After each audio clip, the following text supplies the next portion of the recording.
С этого года любители спорта смогут частично окупить свое увлечение. Отныне можно вернуть часть потраченных денег на покупку абонементов.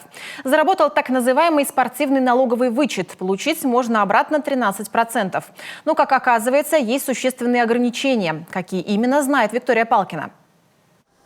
Средняя стоимость месячного абонемента в фитнес-центр в том же Сыктывкаре колеблется от 2 до 3 тысяч рублей.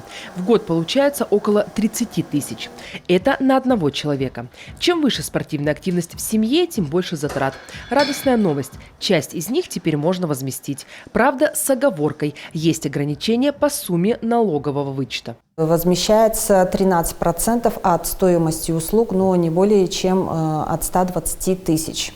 То есть максимально можно вернуть 15 600 рублей в год. Получить вычет можно путем подачи декларации по истечении 2022 года, то есть в 2023 году, либо в течение 2022 года уже можно подать документы на получение уведомления о праве на получение данного вычета через налоговую инспекцию, то есть получить вычет через работодателя.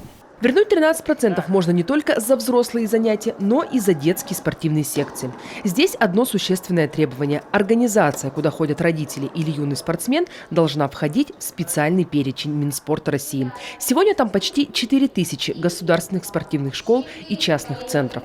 В Коми 38 организаций собрали нужный пакет документов и получили доступ в эту базу. Многие спрашивали и в прошлом году, и пытались уже собирать чеки и документы, но на самом деле в этом году уже начинают активно даже звонить, спрашивать о возмещении.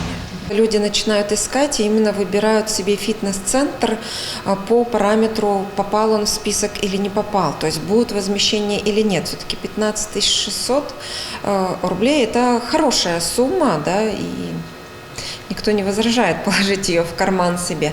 Вот, поэтому это хороший бонус. Впервые идею введения нового налогового вычета озвучили в 2019 году. И вот всего за 2 года ее воплотили в жизнь.